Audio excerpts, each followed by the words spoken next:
بہرحال مسلمانوں کی پوری آپ کو جب آپ احادیث کی سیرت کی کتابیں اٹھا کے دیکھیں گے تو آپ کو سارے کے سارے ریفرنس یہی ملیں گے. میں آپ کو یعنی فی البدی درجنوں سن ہجری بتا سکتا ہوں نبی صلی اللہ علیہ وآلہ وسلم کی ہجرت سے لے کر آج تک کہ جس میں بڑے بڑے ایونٹس ہوئے اور مسلمانوں نے اس کو ریکارڈ کیا ہوا ہے کہ یہ فلاں سن ہجری میں یہ واقعہ ہوا. مثلا یکم ہجری کے اندر ہوئی ہجرت، 2 ہجری میں غزوہ بدر، 3 ہجری میں غزوہ احد، 5 ہجری میں غزوہ خندق، 6 ہجری میں صلح حدیبیہ، 7 ہجری میں غزوہ خیبر، 8 ہجری میں فتح مکہ اور 8 ہجری میں غزوہ حنین مشرکین عرب کے خلاف آخری جنگ ہوئی. 9 ہجری میں غزوہ تبوک رومن امپائر کے خلاف، لیکن وہ کیسر روم بھاگ گیا، جنگ کے لیے آمادہ ہی نہیں ہوا، ورنہ یرموک وہیں پہ ہو جانی تھی. اور 11 ہجری میں نبی صلی اللہ علیہ وآلہ وسلم کی رحلت، 13 ہجری میں سیدنا ابو بکر کی رحلت، 14 ہجری میں قادسیہ اور یرموک، اور 23 ہجری 26 ذوالحجہ 23 ہجری میں سیدنا عمر کی شہادت. پہلے ویسے 24 ہجری یکم محرم کہا جاتا تھا، ہم نے بتایا کہ یہ جھوٹ ہے.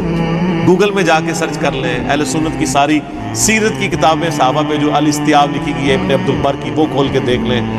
آپ اسد الغابہ دیکھ لیں ابن اسیر کی، الاصابہ دیکھ لیں ابن حجر اسقلانی کی. یکم محرم تو ہے ہی نہیں کہیں پہ، یہ میرا علیحدہ سے کلپ بھی چڑھا ہوا. 35 ہجری میں سیدنا عثمان کی شہادت، 40 ہجری میں سیدنا علی کی شہادت، 56 ہجری میں آخری بدری صحابی فوت ہوئے سیدنا سعد ابن ابی وقاص رضی اللہ تعالیٰ عنہ علیہ السلام.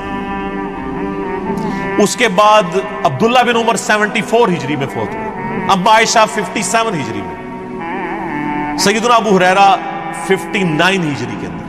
یہ میں اس کے ساتھ لفظ بھی بولتا ہوتا ہوں نا اکثر، المتوفا، ان کو فوت ہوئے وہ، یعنی ابو ہریرہ المتوفا 59 ہجری. اسی طریقے سے عبداللہ بن ابی اوفا المتوفا 86 ہجری، یعنی 86 ہجری میں فوت ہوئے. 93 ہجری میں انس ابن مالک، نبی صلی اللہ علیہ وآلہ وسلم کے غلام اور آپ کے ایک اسسٹنٹ کے طور پہ، خادم کے طور پہ، غلام سے یہ زیادہ بہتر ورڈ ہے. اور آخری صحابی 110 ہجری میں فوت ہوئے ابو طفیل عامر بن واثل رضی اللہ تعالیٰ. بخاری مسلم میں حدیث ہے، آج جو بھی زندہ ہے 100 سال نہیں گزریں گے کہ اسے موت آ جائے گی. آپ علیہ السلام نے پریڈکشن کر دی کہ میرا ایرا 100 سال کے اندر ختم ہو جائے گا، اور واقعی آخری صحابی نبی علیہ السلام کی وفات کے 100 سال بعد فوت ہوئے ہیں.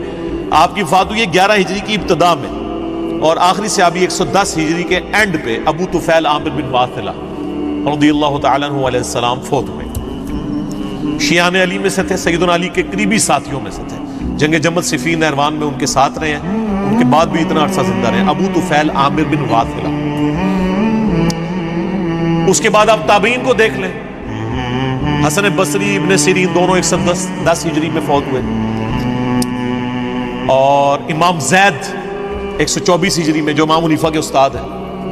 امام باقر 114 ہجری کے اندر، امام زین العابدین 95 ہجری کے اندر، امام جعفر صادق 148 ہجری میں، امام حنیفہ 150 ہجری میں، امام شافعی 204 ہجری میں، امام مالک 179 ہجری میں، امام احمد بن حنبل 241 ہجری میں، امام بخاری 256 ہجری میں، امام مسلم 261 ہجری میں، امام ترمذی 279 ہجری میں، امام ابو داؤد 275 ہجری میں، آنورڈ امام نسائی 303 ہجری میں. آپ چلتے جائیں، امام حاکم 405 ہجری میں، اور امام بیہقی 468 ہجری کے اندر. اس طرح آپ آگے چلنا شروع کر دیں تو امام ابن حجر اسقلانی 852 ہجری میں، ابن کثیر 774 ہجری میں، ابن تیمیہ 728 ہجری میں، یہ مشکات جنہوں نے لکھی ہے 748 ہجری میں.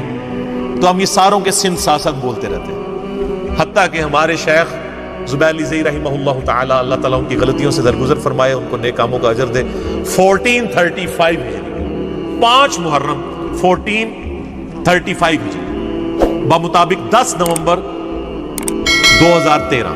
آج بھی محرم ہے، پورے 5 سال گزر چکے ہیں. آج ہے 26 محرم 1440 بمطابق 7 اکتوبر 2018. تو یہ پھر سارے ریفرنسز اسی طریقے سے چلنا شروع